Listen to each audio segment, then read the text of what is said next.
पिछले पूरे एक महीने में मिडिल ईस्ट एक जंग में फंसा हुआ है जो 21वीं सदी की सबसे खतरनाक और सबसे महंगी जंग साबित हो रही है। 28 फरवरी को इजराइल और अमेरिका ने ईरान के ऊपर ऑपरेशन एपिक फ्यूरी लॉन्च किया, जो कि अपने दूसरे महीने में एंटर कर चुका है। लेकिन क्या आपको पता है पिछले 24 घंटे में क्या हुआ है? ईरान ने अमेरिका के 2 सबसे एडवांस फाइटर जेट मार गिराए हैं, जिसमें से एक US A-10 वॉरहॉग भी है, जिसकी कॉस्ट लगभग $19 मिलियन तक बताई जा रही है। अब ट्रम्प चाचा इससे बहुत ज्यादा गुस्सा है और वो बोल रहे हैं कि हम ईरान के कोई भी पावर प्लांट और कोई भी सिविलियन फैसिलिटी छोड़ने नहीं वाले। हम ईरान का हर पावर प्लांट और सिविलियन फैसिलिटी को उड़ा फेंकेंगे।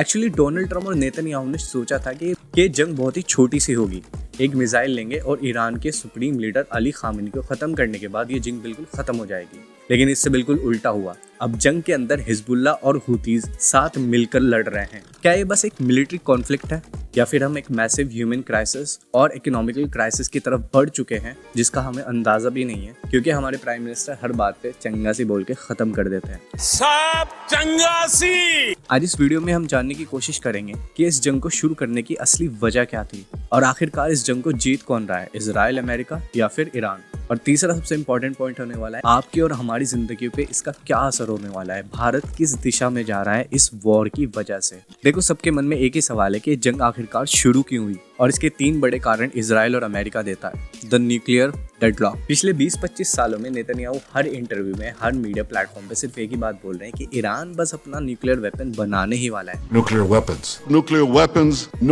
weapons, atomic bomb. और जैसे वो ये काम करेगा, सबसे पहला अटैक वो यूएस या फिर इजराइल के ऊपर ही करने वाला है। और इसी वजह से 2025 में बहुत बार यूएस ने और इजराइल ने मिलकर कोशिश की कि ईरान से बात करके उनका न्यूक्लियर प्रोग्राम रोक दिया जाए, लेकिन ईरान ने उनकी एक नहीं सुनी और उन्होंने अपना प्रोग्राम जारी रखा और उन्होंने मना कर दिया कि भाई देखो, हम अपना न्यूक्लियर प्रोग्राम नहीं रोकने वाले हैं। तो इजराइल इसको सबसे बड़ी वजह कहता है कि भैया देखो, हमने इस वजह से उनके ऊपर अटैक किया।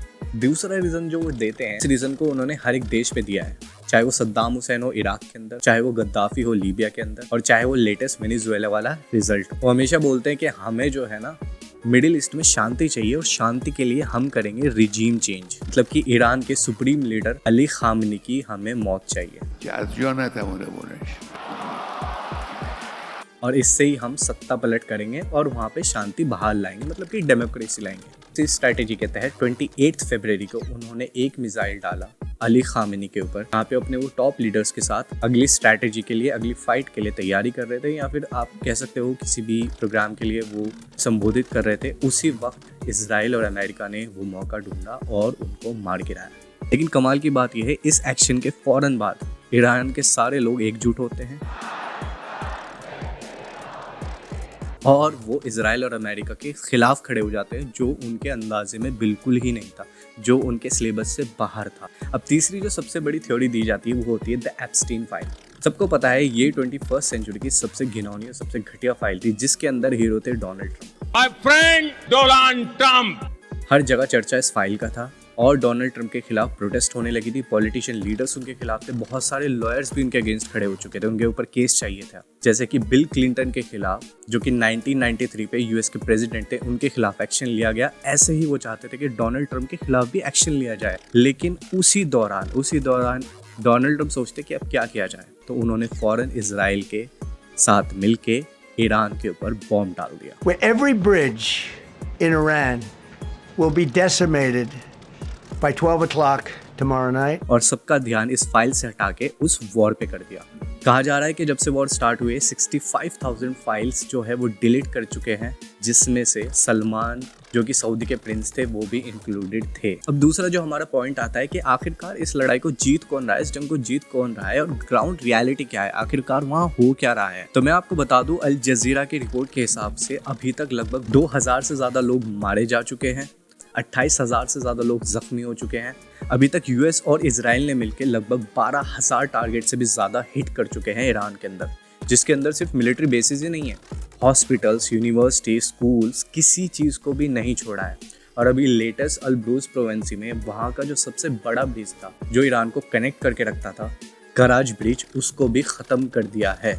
लेकिन ईरान भी चुप नहीं बैठा है, उसने भी पूरे मिडिल ईस्ट में, चाहे वो कुवैत हो, ओमान हो, कतर हो, सऊदी हो, दुबई हो, कोई भी हो, हर जगह यूएस के बेसिस, उनकी military facilities, airports, oil refinery और जितने भी यूएस से रिलेटेड चीजें हैं सबको टारगेट किया है, सबको बिल्कुल नस्ता नाबूद कर दिया है, खत्म कर दिया है।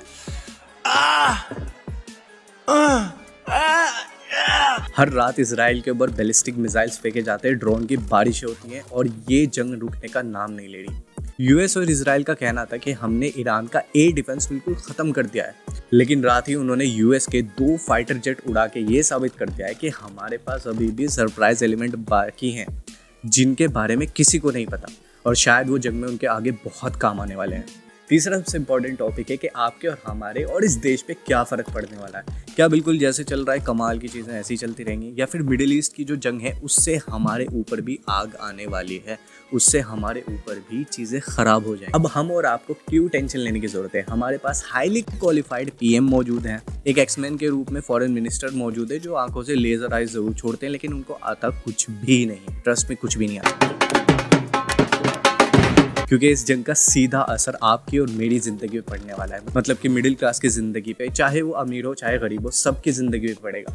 वहाँ से एक छोटा सा रास्ता निकलता है जिसको बोलते हैं हम स्ट्रेट ऑफ हॉर्मस, जहाँ से इंडिया का 20% ऑयल निकलता है और वो पूरी तरीके से ईरान ने ब्लॉक कर दिया है, पूरी तरीके से ईरान ने बंद कर दिया है। चाहे वो चाइनीज़ हो, चाहे अमेरिकन हो, चाहे वो इंडियन हो, सब के लिए वो बंद है। चाइनीज़ या फिर रशियंस के लिए भी अलाउड है, लेकिन आइडेंटिफिकेशन के बाद। अल जजीरा का एक रिपोर्ट के बाद ये कहा गया है कि फ्रेंच और चाइनीज़ शिप ही वहाँ से जा सकते हैं, लेकिन वो भी पर्सनल आइडेंटिफिकेशन के बाद। सारे शिप्स को वो अलाउ नहीं कर रहे हैं और अगर कोई भी शिप उनसे ऊपर बढ़ के वहाँ से निकलने की कोशिश करता है तो वो उसको आग के लपेट में दे देते हैं, चाहे वो इंडियन ही शिप क्यों ना हो। ये बात आपको समझने की बहुत ज़्यादा ज़रूरत है। और अभी तो उन्होंने शिप से टोल लेना भी शुरू कर दिया है, पर शिप 18 करोड़ तक रुपए लिए जा रहे हैं अगर आपको स्ट्रेट ऑफ हॉर्मस पास करनी है, अपने देश में कुछ पेट्रोल या फिर ऑयल लेके जाना है तो। इसका असर पूरी ग्लोबल मार्केट में आप देख सकते हो। ऑयल के प्राइस रिकॉर्ड लेवल हाई है, सेंसेक्स खत्म हो चुका है, आने वाली हर एक चीज़ महंगी होने वाली है, चाहे वो ट्रांसपोर्ट हो, चाहे वो आपकी ग्रॉसरी हो, हर एक चीज़ महंगी होगी क्योंकि फ्यूल नहीं होगा। एलपीजी की लंबी लंबी लाइनें देख रहे हैं, लोग मर रहे हैं, लोग लाइन में लग रहे हैं और इस महंगाई के अंदर घुटते जा रहे हैं। रुपए भी अपने रिकॉर्ड टाइम हाई जा चुके हैं, डॉलर के मुकाबले it has just crossed 94 rupees. तो कुछ भी सब चंगासी नहीं है, ठीक है, समझो इस चीज़ को। तो आपको क्या लगता है, क्या सिर्फ डिप्लोमेसी के लिए हो रहा है, क्या सिर्फ न्यूक्लियर के लिए था, या फिर वहाँ पे सिर्फ और सिर्फ रिजीम चेंज करनी थी? लेकिन एक बात तो पक्की है, जंग से किसी को भी कुछ हासिल नहीं होता, सिर्फ मासूम लोग मारे जाते हैं, बच्चे मारे जाते हैं, हॉस्पिटल कॉलेजेस ये तबाह होते हैं, एक पूरा देश खत्म हो जाते हैं और किसी को कुछ भी हासिल नहीं होता। बाकी आपका इस सब पे क्या कहना है कमेंट सेक्शन में ज़रूर बताना और अगर वीडियो पसंद आई होगी तो लाइक शेयर सब्सक्राइब करना मत भूलना।